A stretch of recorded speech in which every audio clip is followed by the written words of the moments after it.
Horses on, we have Benissimo. Pass to begin, Grace Park Boy. And on the outside, third, Sail Street, Tiger Wood, Chip of Stop, and Action Sailor is the early trailer.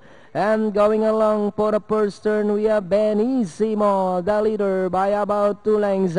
Grace Park Boy in second, and in third, Sail Street. Down on the inside, fourth is Tiger Wood.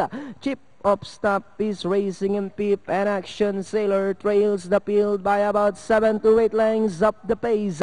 Meanwhile, we have Benissimo by about half a length, and on the outside now is Grace Park Boy. Tiger Wood now trying to get closer in third, Sail Street alongside fourth, then comes Chip of Stop and Action Sailor. Benissimo, Grace Park Boy is on the outside, Tiger Wood in third, Sail Street in fourth, Chip of Stop, Action Sailor. Grace Park Boy now takes the lead between horses.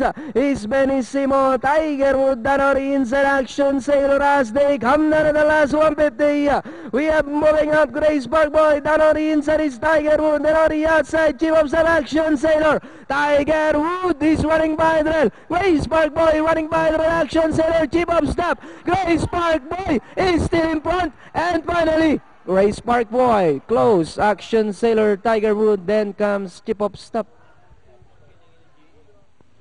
The brothers three ba? And the youngest. And the youngest made it. Yep.